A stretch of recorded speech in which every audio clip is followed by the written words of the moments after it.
Hello बच्चों, आज हम पढ़ते हैं अध्याय 2 में ही जो हमारी अगली एक्सरसाइज है 2.5, जहाँ पर हम दशमलव के बारे में पढ़ेंगे। ठीक है, अभी तक की प्रश्नावलियों में हमने भिन्नों के बारे में पढ़ा था, अब हम पढ़ते हैं दशमलव। ठीक है, तो दशमलव जो है ये अभी हमने जब भिन्न आपको बता रहे थे तो हम साधारण भिन्न को दशमलव भिन्न में बताना भी आपको सिखाया था। ठीक है ना। तो दशमलव भी जो है वो किसी एक संख्या का अंश ही होता है। अब यहाँ पे देखो, एक संख्या मैं लिखती हूँ 253.147। ठीक है, ये संख्या मैंने लिखी।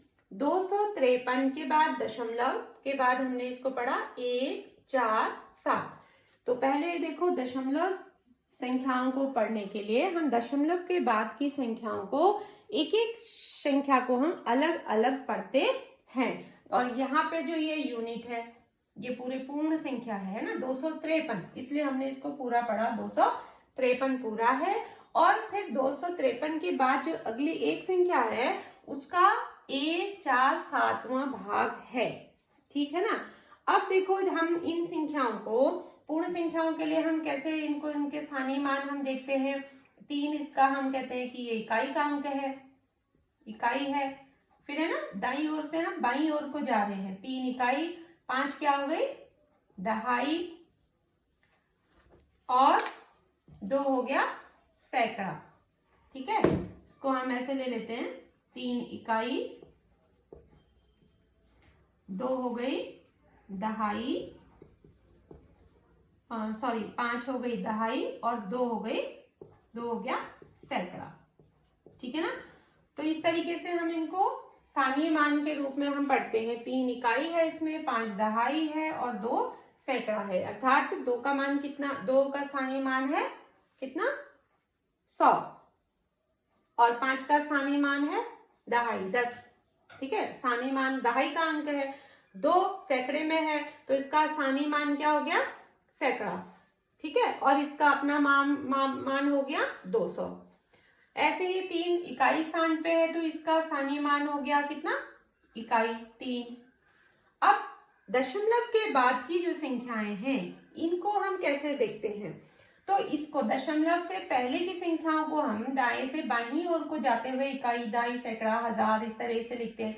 लेकिन दहाई जो दशमलव है, दशमलव के बाद की जो संख्याएं हैं ये 1 से कम है, इसलिए ये जो एक संख्या है बच्चों ये है दशांक। क्या है ये, दशांश।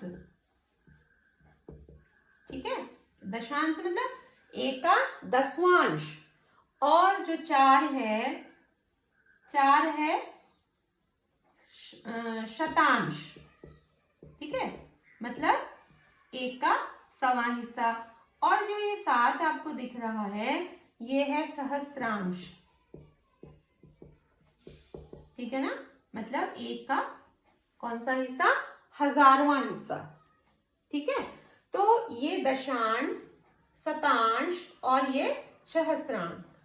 दशांश, दशवांश, सहस्त्रांश, सवांश और शतांश, एक ये दशांश, 4 शतांश और 7 है सहस्त्रांश। ठीक है, सहस्त्रांश मतलब 1000वां हिस्सा है। तो ये आप समझ गए हो। अब इसमें क्या होता है कि दशांक अगर किसी संख्या का बड़ा है ना, अगर हम संख्या की तुलना करते हैं तो पहले हम क्या करते हैं, तुलना करने में पहले हम पूर्णांकों को देखते हैं। सपोज हमें 2 संख्याओं की तुलना करनी है तो 2 संख्याओं की तुलना के लिए मान लो हमारे पास एक यही संख्या है 253.147 और दूसरी संख्या हमारे पास है 252.147। ठीक है, तो यहाँ पे हम पहले क्या देखेंगे, इनमें हम तुलना करने के लिए कौन सी संख्या बड़ी है। पहले तो हम पूर्णांक को ही देख लेते हैं। इसका पूर्णांक 253 है, इसका पूर्णांक 252 है। तो यहीं पे हमें स्पष्ट हो गया कि 253.147 क्या है, बड़ी है। अब सपोज हमारे पास है कि जो पहला अंक है, जो पूर्णांक है वो बराबर है दोनों में। ठीक है, इसमें भी 253 है और यहाँ पर है ये संख्या है 253.147 और 253.247 में हमको बताना है कौन सी बड़ी संख्या है। तो यहाँ पर हमने देखो पहले की तरह हमने पहले पूर्णांक को देखना है। ये पूर्णांक कैसे हैं इनके, पूर्णांक दोनों के बराबर है ना, पूर्णांक दोनों के बराबर है। अब हम आगे चलेंगे, दशमलव के बाद हम दशांक को देखेंगे। ठीक है, किसको देखेंगे, दशांश को। इसका पहले वाली संख्या का दशांश है 1 और दूसरी वाली संख्या का दशांश क्या है 2। तो जिसका दशांश बड़ा होगा वो संख्या क्या होगी, बड़ी होगी। तो यहाँ पे 253.247 संख्या बड़ी है। अब मान लो सपोज आगे हम चलते हैं कि दशांश भी दोनों के बराबर हैं। ठीक है, दूसरी संख्या हमारे पास है और हमने देखा कि दशांश भी क्या है, दोनों के बराबर है। तो उस स्थिति में हम क्या करेंगे, फिर हम उसके शतांश को देखेंगे। ठीक है, अब यहाँ पे देखते हैं, यहाँ पे हमारे पास पूर्णांक बराबर है दोनों में और दशांक भी दोनों के बराबर है। इसका दशांक भी 1 है, इसका दशांक भी 1 है। तो अब हम कैसे इसको देखेंगे कि कौन बड़ी है कौन छोटी है। तो ऐसी स्थिति में फिर हम उसके शतांश को देखते हैं। फिर जिसका शतांश बड़ा होगा वो बड़ी होगी और जिसका शतांश छोटा होगा वो छोटी संख्या होगी। तो ये आपको समझ में आ गया होगा बच्चों। आगे अब हम देखते हैं प्रश्नावली 2.5 में। 2.5 में प्रश्नावली 2.5 में पहला जो प्रश्न है बच्चों वो है हमें क्या करना है, तुलना करनी है। किसकी तुलना करनी है कि कौन संख्या बड़ी है।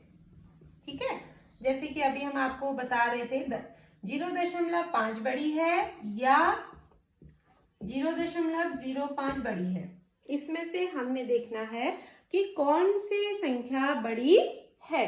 तो आप देखो स्पष्ट है, जैसे कि इसमें इसका जो पूर्णांक है वो इसका और इसका बराबर है, दोनों का 0 है। अब हम इसके दशांक को देखेंगे। तो इसका दशांश क्या है, दोनों के दशांश को हम देखते हैं। इसका दशांश है 5 और इसका दशांश है 0। तो जाहिर है बड़ी कौन है, 0 बड़ी है या 5 बड़ी है, 5 बड़ी है। इसलिए कौन सी संख्या बड़ी हो जाएगी, 0.5 बड़ी होगी, 0.05 छोटी होगी।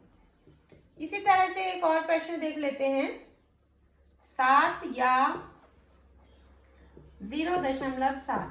अब इनमें क्या बड़ी है, 7 बड़ी है या 0.7 बड़ी है। तो यहाँ पे देखो बच्चों, या इसका पूर्णांक हम देख लेते हैं, दोनों का पूर्ण अंक क्या है, पूर्ण कितना है यहाँ पे 7 है और दूसरे में पूर्ण कितना है 0। तो पूर्ण इसका 7 है और इसका 0 है। तो जाहिर है कौन बड़ी होगी, 7 बड़ी होगी। तो कौन बड़ी होगी, 7 बड़ी होगी और 0.7 क्या होगी, छोटी होगी। फिर इसी तरीके से एक और प्रश्न ले लेते हैं, 1.37 या 1.49, इनमें से कौन सी संख्या बड़ी होगी। ठीक है, जहां पे पूर्णांक बड़े हैं या जहां पे पूर्णांक दोनों में संख्याओं में अलग अलग है वहां तो पहचानना आसान है, जिसका पूर्णांक बड़ा है वो संख्या पूर्णांक है। अब जहां पे दशमलव पूर्णांक बराबर है तो उसके बाद हम आगे दशमलव के आगे दशांश को देखते हैं। तो यहाँ पर दशांश कैसा है, पहली संख्या का दशांश है 3 और दूसरी संख्या का दशांश है 4। तो 3 से 4 बड़ा होगा, इसलिए कौन सी संख्या बड़ी होगी, बड़ी है 1.49। ठीक है, तो समझ आया होगा आपको। बाकी आपने क्या करना है बच्चों, आगे के प्रश्न जो हैं उनको आपने हल करना है। और अगर आपके पास इस तरह की संख्या है कि अगर आपका दशांश भी एक जैसा है ना, और शतांश भी एक जैसा है, पूर्णांक भी एक जैसा है, तो दोनों संख्याएं कैसी होंगी, आपस में बराबर होंगी। अब हम आगे चलते हैं प्रश्न नंबर 2 पे। प्रश्न नंबर 2 पे हम चलते हैं, जिसमें हमने देखना है कि दशमलव का प्रयोग करते हुए हमने पैसे को रुपए में बदलने हैं। ठीक है, प्रश्न नंबर 2। यह है दशमलव का उपयोग करते हुए हमने क्या करना है, निम्नलिखित पैसों को रुपए के रूप में लिखना है। जहां पर हमने लिखना है 7 पैसे को रुपए के रूप में। कैसे लिखेंगे हम इसको? 7 पैसे को हमें रुपए के रूप में लिखना है। तो इसके लिए हमें पहले ये जानना होगा कि जो पैसे है वो छोटी इकाई है और रुपए बड़ी इकाई है। आपको पता है 1 रुपए में कितने पैसे होते हैं बच्चों? 1 रुपया किसके बराबर होता है? 100 पैसों के बराबर। ठीक है, 1 रुपया कितने पैसों के बराबर होता है? 100 पैसों के बराबर होता है। तो अब हमें इस पैसे को रुपए में बदलना है। रुपया बड़ी इकाई है, पैसा छोटी इकाई है। तो जब भी इस बात का आप ध्यान रखो, जब भी हमें किसी संख्या को हमने छोटी राशि में से बड़ी राशि में बदलना होता है, तो हम उसको उसके मानक से क्या करते हैं? भाग देते हैं। और अगर हमको किसी बड़ी राशि को छोटी राशि में बदलना होता है तो हम फिर उसी मानक से गुणा करते हैं। ठीक है, मानक से मेरा मतलब है कि उसकी जो तुलना जो हम कर रहे हैं कि 1 रुपया के 100 पैसे के बराबर है। अब पैसा छोटी राशि है, हमें रुपए में बदलना है, अर्थात छोटी राशि को हमने बड़ी राशि में बदलना है, तो हम 7 को 100 से भाग देंगे। ठीक है, इस स्थिति में हम क्या करेंगे? 7 को 100 से भाग दे देंगे। ठीक है, अब 7 को हमने 100 से भाग देना है। मैं आपको यहाँ पे दिखाती हूँ, वैसे भाग देना सभी को अच्छे से आता है, फिर भी अब देखो 100 का भागा 7 में नहीं जाता है। तो जब भागा नहीं जाता है तो हम क्या करते हैं? दशमलव रखते हैं ना। दशमलव हमें 0 देता है, दशमलव ने हमें 1 0 दिया। अब देखो अभी भी 100 बड़ा है और 70 छोटा है। तो ऐसी स्थिति में क्या करते हैं? थोड़ा सा याद करो आप बात को। ऐसी स्थिति में हम फिर ऊपर भागफल में 1 0 बढ़ाते हैं और फिर 1 0 हम भाज्य में भी बढ़ा देते हैं। ठीक है, अब भाज्य जो है वो 700 हो गया। अब यहाँ पे हमें भाजक है 100। अब 100 का भागा 700 में चले जाएगा। कितनी बार जाएगा? 7 बार चला गया, 700 आ गया। ठीक है ना, तो पूरी भाग कितनी बार चला गया? ये 0.07, ये हो गए रुपए। ठीक है, आया आपको समझ में? है ना। अब क्योंकि हम भाग क्यों दिया हमने? क्योंकि हमें छोटी इकाई को बड़ी इकाई में बदलना था, इसलिए हमने इसको भाग दे दिया। अब हमारे पास है एक और संख्या 7 रुपए और 7 पैसे। ठीक है, जिसको हमने किस में बदलना है? रुपए में, है ना। इसको हमने किस में बदलना है? रुपए में बदलना है। और हमें पता है कि 1 रुपए में 100 पैसे होते हैं। ठीक है ना, तो देखो 7 तो ऑलरेडी रुपए में है ना, 7 तो रुपए में ही है। अब इस 7 पैसे को हमने किस में बदलना है? 7 रुपए, 7 पैसे का मतलब क्या है? 7 रुपए में और 7 पैसे जोड़ने हैं। ठीक है ना, अब 7 पैसे को हमने रुपए में बदलना है, तो हम इसको कैसे बदलेंगे? 7 पैसे को हम रुपए में कैसे बदलेंगे? हम उसी तरीके से इसको क्या करेंगे? 100 से भाग दे देंगे। ठीक है, 7 धन, इसको हमने रुपए में बदल दिया 7/100। अब हमने फिर से क्या करना है? 100 का भागा 7 में देना है। जैसे कि अभी हमने थोड़ी देर पहले ऊपर दिया है, दशमलव भाग नहीं जाता, हमने दशमलव रखा, दशमलव ने 0 दिया, फिर भी भाग नहीं जाता है, हमने भागफल में 1 0 बढ़ाया और हम जो भाज्य है उसमें भी 1 0 बढ़ा देंगे। अब यहाँ पे 7 से भागा चला जाएगा, ये हो गया 700 और हमें प्राप्त हो गया कितना? 0.07। ठीक है, और अब हमने इसको किस में बदल दिया? पूरा रुपए में बदल दिया, 7.07 रुपए। ठीक है बच्चों, इसी तरह से एक और प्रश्न हम देख लेते हैं। 77 रुपए और 77 पैसे। बस बिल्कुल हमने वही करना है। रुपए हमारे पास 77 पूरे हैं। अब हमने ये 77 पैसे को किस में, रुपए में बदलना है, इसलिए हम इसको 100 से भाग दे देंगे। और 100 से भाग देने के बाद हम देखो भाग दे के देखेंगे, यहाँ पे 77 का भागा 100 में, 100 का भागा 77 में देना है हमको। 100 का भागा 77 में नहीं जाता है बच्चों, हमने दशमलव रख लिया, दशमलव ने 1 0 दे दिया, है ना।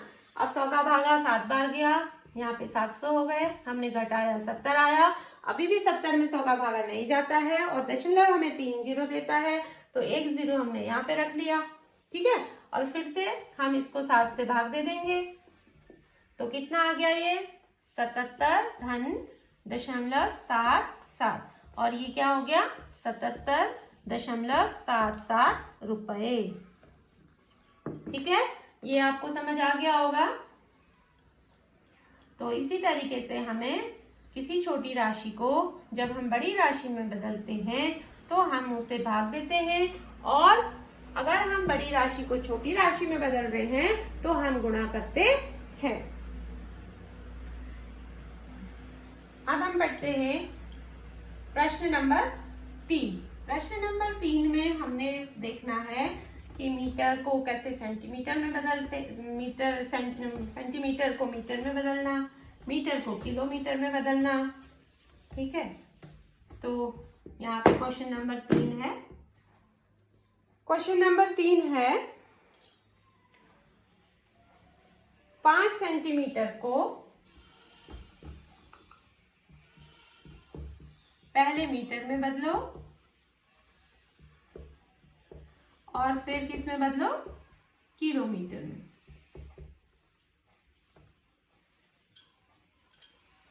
ठीक है, अब यहां पर भी हमें ये जानना जरूरी है कि 1 मीटर 100 सेंटीमीटर बराबर है 1 मीटर, ठीक है, और 1000 मीटर बराबर है 1 किलोमीटर, है ना। ये हमें ध्यान में रखना है। अब हम देखते हैं इसको।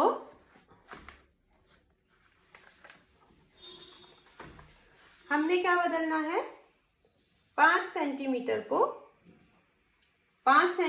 को हमने बदलना है पहले मीटर में। तो सेंटीमीटर छोटी इकाई है बच्चों, उससे बड़ी इकाई है मीटर, उससे बड़ी इकाई है किलोमीटर। तो हमने 5 सेंटीमीटर को मीटर में अर्थात बड़ी इकाई में बदलना है, तो हमें 5 को 100 से भाग देना होगा।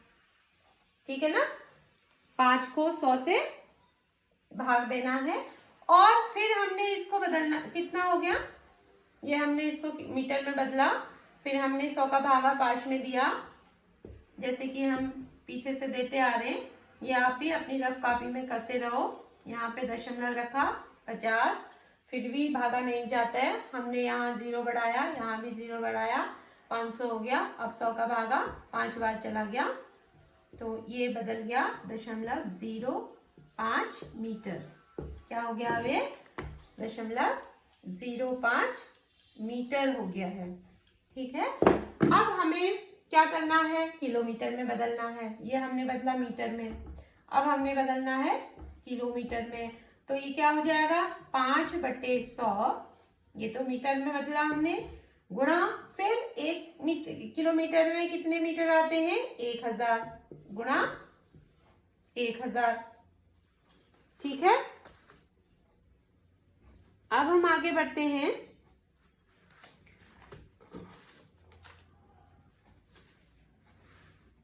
ये कितना हो गया, 5/ इनको गुणा कर देंगे, 1 के पीछे हो गए 5 0, है ना। कितने 0 हो गए, 5 0। अब भाग दो, 1 2 3 4 5, 1 लाख का भाग देना है हमने 5 में, तो क्या होगा, दशमलव लगाएंगे, 1 0 हमने बढ़ाया, 50 बहुत छोटी संख्या है ना, 50 में भागा नहीं जाएगा। अब हम क्या करेंगे, एक और 0 बढ़ाएंगे। ठीक है, तो एक 0 बढ़ा के यहाँ एक 0 बढ़ गया। अभी भी भागा नहीं जाता है, फिर हमें एक और 0 बढ़ाना पड़ेगा। यहाँ भी एक और 0 बढ़ा, अभी भी भागा नहीं जाता है, फिर हम एक और 0 बढ़ाएंगे। अभी भी ये 50,000 है और हमारे पास भाजक कितना है, 1 लाख। फिर हम एक और 0 यहाँ पे बढ़ाएंगे। ठीक है, और यहाँ एक 0 हमने और बढ़ा दिया। अब ये हो गया 5 लाख और ये हम भाजक हमारे पास है 1 लाख। अब भागा चला जाएगा 5 से। ठीक है, 5 लाख और हमें ये किलोमीटर में प्राप्त हो गया 0.00005 मीटर, सॉरी 5 किलोमीटर, है ना, 0.00005 किलोमीटर।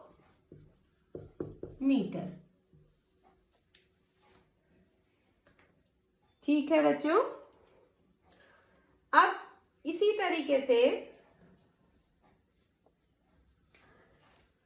चौथा प्रश्न हम देखते हैं।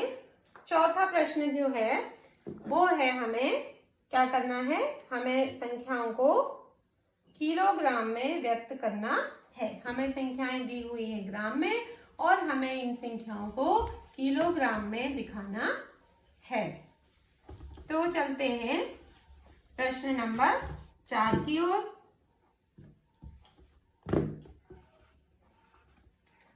4 है किलोग्राम में व्यक्त करना।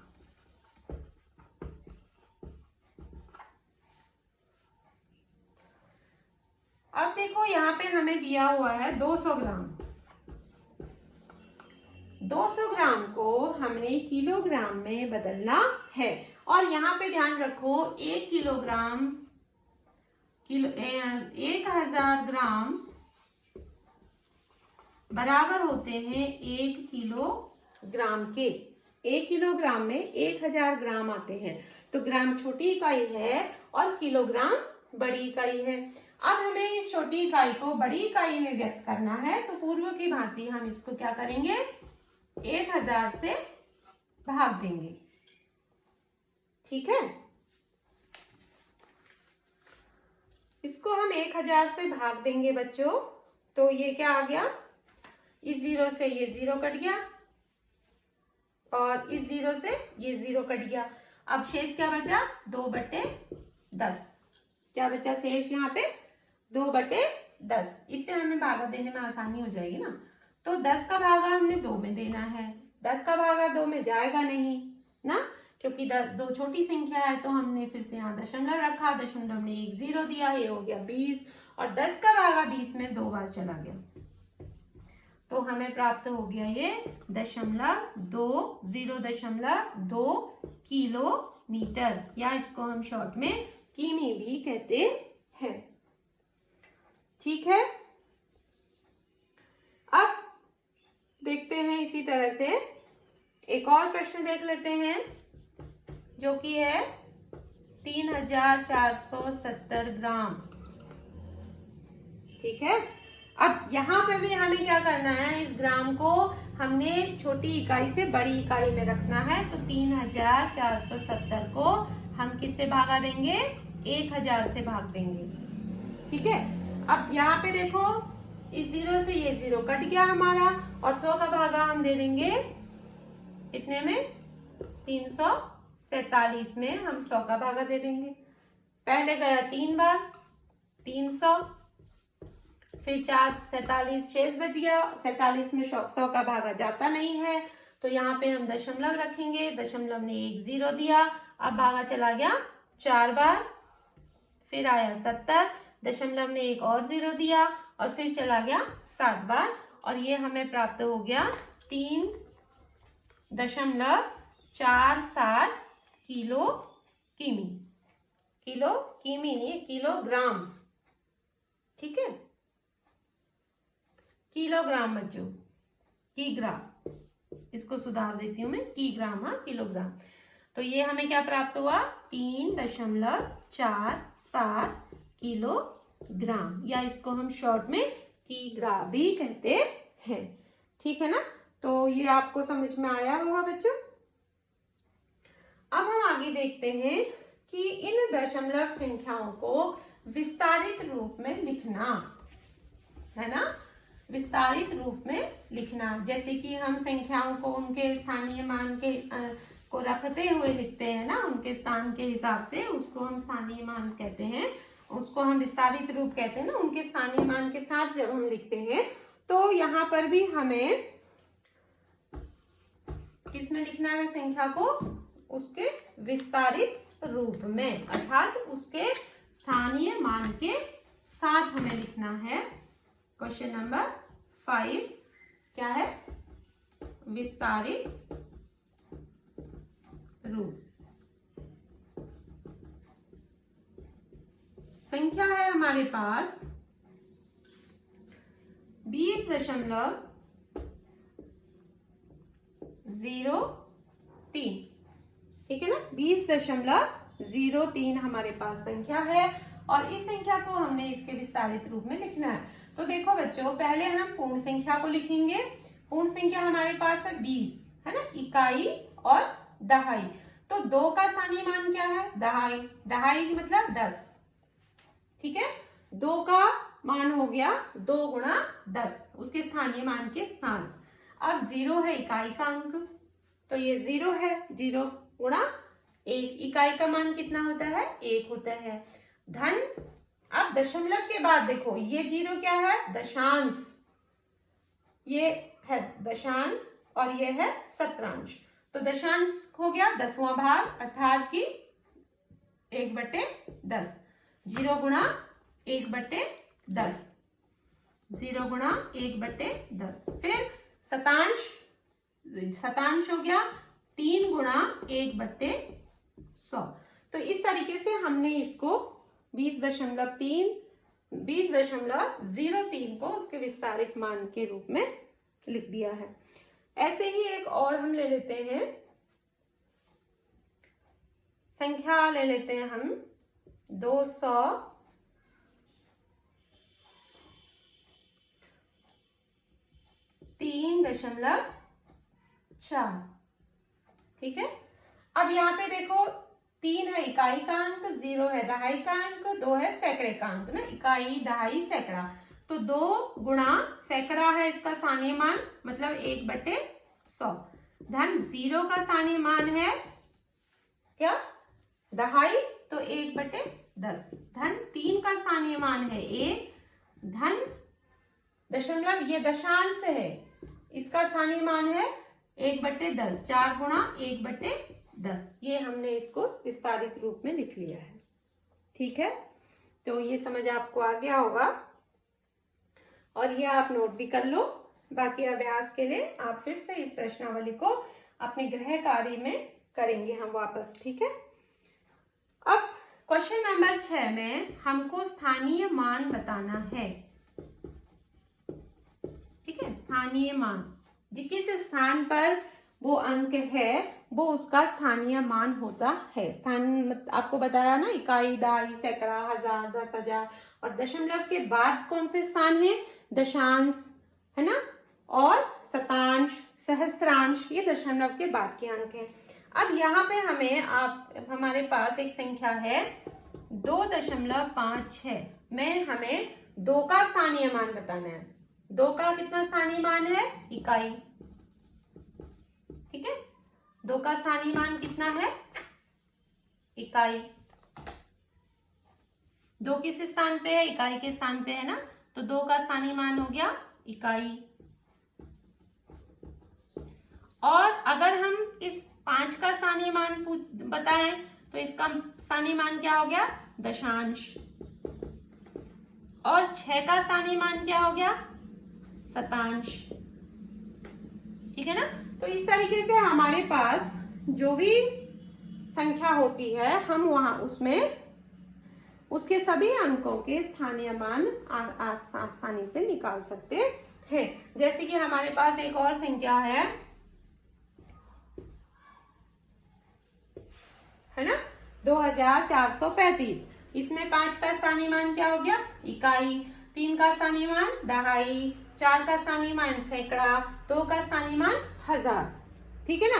और अगर दशमलव की संख्याएं भी हमारे पास होती हैं तो 2 का स्थानीय मान हो गया दशांश, 3 का स्थानीय मान हो गया शतांश। तो ये समझ आया होगा आपको। इस तरीके से इसमें और भी प्रश्न हैं जिनमें आपको 2 के स्थानीय मान निकाल बताने हैं, तो आप ये कर लोगे। फिर आगे हम चलते हैं प्रश्न नंबर 6 में बच्चों। प्रश्न नंबर जो 6 है, 7 जो है, इसमें हमें एक प्रश्न दिया हुआ है और इस प्रश्न में को हमने पढ़ना है पहले अच्छे से। 1-2 बार कोई भी प्रश्न आप हल करते हो तो पहले उसे अच्छे से पढ़ के समझना है कि उसमें हो क्या रहा है, ठीक है ना। और समझने के बाद फिर उसमें क्या क्रियाएं करनी है वो हम आसानी से कर सकते हैं। तो प्रश्न नंबर 7 है, मैं इसको पढ़ देती हूँ और आप भी अपनी बुक में इसको ध्यान से देखेंगे। यह है कि दिनेश स्थान A से स्थान B तक गया। दिनेश है वो A से गया कहाँ, B तक, ठीक है। A से B तक गया और फिर वो कहाँ चला गया, C तक और आगे चला गया। कहाँ चला गया, C तक और आगे चला गया, ठीक है ना। स्थान C को आप ऐसे भी ले सकते हो और इसी के आगे भी ले सकते हो और ऐसे नीचे को भी ले सकते हो। चलो C तक वो फिर और चला गया। फिर एक और है, दूसरा है अयूब A से D तक गया और वहां से फिर C को चला गया। अयूब कहाँ गया, A से उसने चलना शुरू किया अयूब ने D तक, ठीक है ना। और D से फिर उसने कहाँ चला गया, वो C की तरफ चला गया, ठीक है। अब हमें ये देखना है, ये है दिनेश और ये है अयूब, ठीक है ना। तो दिनेश A से B तक कितना चला है, A से B तक चला ये 7.5 किलोमीटर, ठीक। और उसके बाद ये B से C चला 12.7 किलोमीटर, है ना। अब अयूब कितना चला, अयूब A से B तक 9.3 चला, 9.3 किलोमीटर और D से C चला 11.8 किलोमीटर, ठीक है। इस तरीके से हमने समझने के लिए एक रफ आकृति बना दी इनके चलने की। अब हमको इस प्रश्न में बताना क्या है कि किसने ज्यादा दूरी तय की और कितनी ज्यादा दूरी तय की, ठीक है ना। देखो समझना क्या है हमने इसमें कि दोनों चले और किसने ज्यादा दूरी तय की, है ना। अब ज्यादा दूरी तय करने के लिए हमें दोनों की चली गई दूरी पहले जोड़नी पड़ेगी, ठीक है ना। और उसमें से हमें जिसकी दूरी जिसकी चली गई दूरी ज्यादा है वो ज्यादा चला, अधिक चला, और हमें कितनी दूरी ज्यादा वो चला उसके लिए हमें घटाना होगा। जो ज्यादा चला उसमें से जो कम चला उसको घटाना होगा। तो ये हमने समझ लिया कि हमने इसमें एक जोड़ करना है और फिर उसको घटाना है। तो अब हम क्या करेंगे, दोनों के द्वारा चली गई पहले कुल दूरी को निकाल लेंगे। दिनेश द्वारा चली गई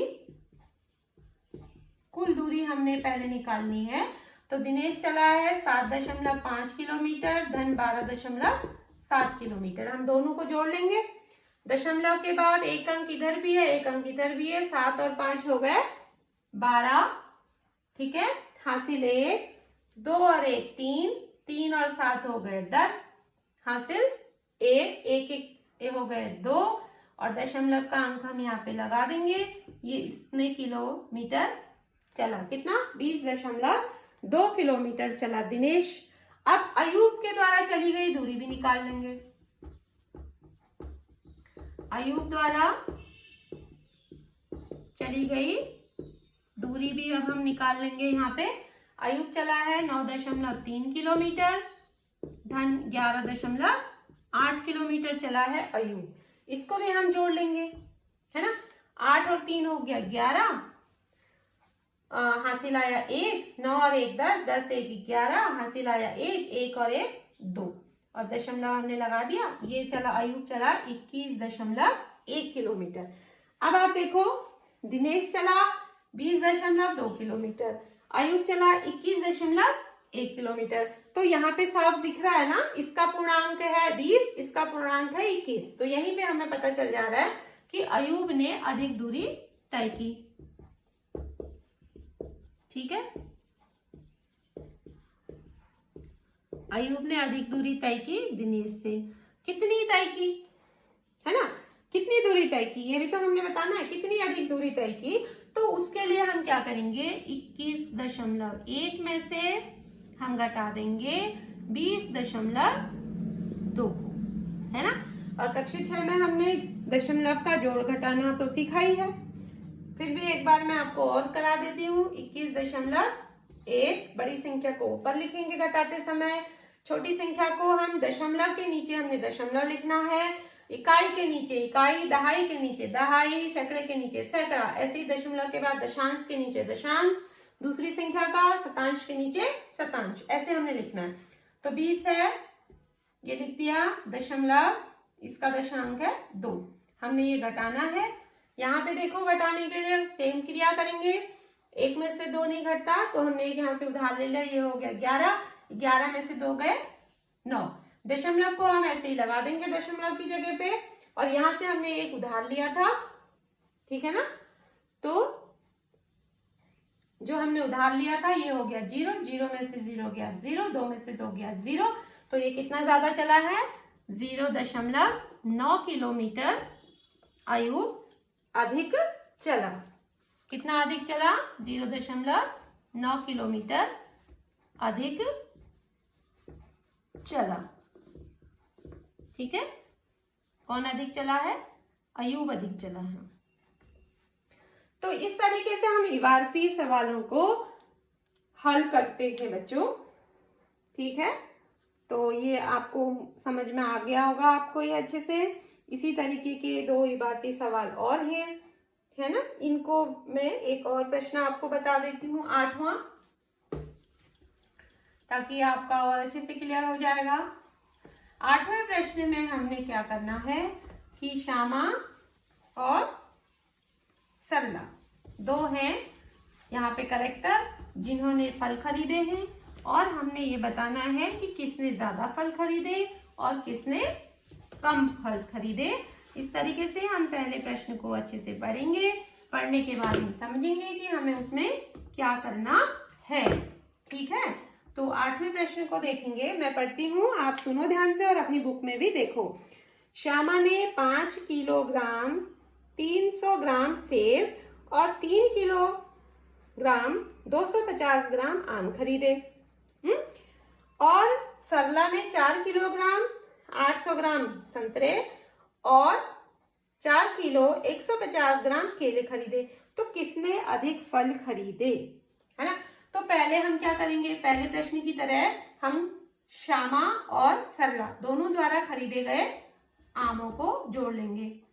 श्यामा ने फल खरीदे,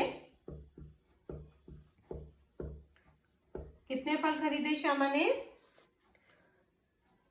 5 किलो 300 ग्राम ये खरीदे उसने। और इसमें हमने क्या जोड़ना है, दूसरा और क्या खरीदा उन्होंने, 3 किलो 250 ग्राम, 3 किलो 250 ग्राम खरीदे। कौन क्या खरीदा, 3 किलो 250 ग्राम आम खरीदे। ठीक है, तो इसको अभी हमने आपको दशमलव में लिखना बताया है। 5 किलो जो है उसको हम पूर्णांक में लिख देंगे, और जो ग्राम है वो हम कहाँ लिख देंगे, दशमलव में। धन ऐसे ही 3 किलो 200 ग्राम 250 ग्राम को भी हमने दशमलव में लिख दिया, और अब हम इन्हें जोड़ लेंगे। ठीक है ना, तो जोड़ते समय अभी हमने आपको बताया, पहले हम लिख लेंगे दशमलव, पूर्णांक के नीचे पूर्णांक, फिर दशमलव, दशांक के नीचे दशांक, शतांश के नीचे शतांश, और सहस्त्रांश के नीचे सहस्त्रांश। इनको जोड़ेंगे 0, 5, 3 और 2 5, दशमलव लगाएंगे, 5 और 3 8। तो श्यामा ने कितना फल खरीदा, 8 किलो 550 ग्राम। ठीक है, इतने किलोग्राम फल खरीदे किसने, श्यामा ने। अब ऐसे ही हमने निकाल लेना है सरला ने कितने खरीदे। ठीक है, सरला ने या सरला द्वारा खरीदे गए फल, सरला द्वारा खरीदे गए फल। ठीक है, कितने खरीदे सरला ने? 4 किलो 800 ग्राम उसने संतरे खरीदे,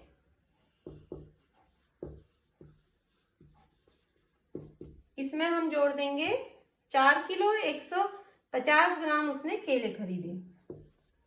4 किलो 150 ग्राम क्या खरीद लिए उन्होंने? केले। तो इसको भी हम दशमलव में लिख लेंगे, 800 ग्राम धन 4.150 और हम ठीक उसी तरह से जोड़ लेंगे। देखो, शतांश से शतांश को जोड़ेंगे 0, सहस्त्रांश से सहस्त्रांश जोड़ा 0, शतांश से शतांश जोड़ा 5, यहाँ पे 5 है, यहाँ पे 0 है, दशांश 1 है, दशांश 1 है और ये 8 है, 8 और 1 हो गए 9, दशमलव लगाया, पूर्ण को पूर्ण से जोड़ दिया 8। ये कितने खरीद लिए उसने? 8.950। ठीक है, अब किसने ज्यादा खरीदे? किसने ज्यादा खरीदे? दोनों के फलों को हम लिख लेते हैं, पहले 5.550 और दूसरे ने खरीदे 8.950। अब यहाँ पे देखो, पूर्णांक जो है दोनों में बराबर है, 8 और 8। अब हम क्या देखेंगे? दशांश को। इसका दशांश है 5 और इसका दशांश है 9, तो कौन ज्यादा है, 5 या 9? 9 ज्यादा है, इसलिए फल ज्यादा किसने खरीदे? किसने खरीदे? सरला ने। ठीक है ना, सरला ने अधिक फल खरीदे। ठीक है बच्चों, इसी के साथ हमारी प्रश्नावली 2.5 समाप्त हो गई है और अब हम अगली प्रश्नावली 2.6 आपको परसों कराएंगे, है ना। एक दिन आपके पास चाहिए ये काम करने के लिए, ये आप क्लास वर्क में करोगे और फिर इसका अभ्यास आपने करके मुझे होमवर्क में करके मुझे भेजना है बच्चों। ठीक है, किसी भी जगह पे आपको थोड़ा भी कंफ्यूजन होता है, थोड़ी भी दिक्कत आ रही है, तो आप तुरंत मुझे संपर्क करके आप मुझसे, मैं आपको फिर समझा दूंगी और दोबारा से। तो आज के लिए इतना ही बच्चों, गुड बाय।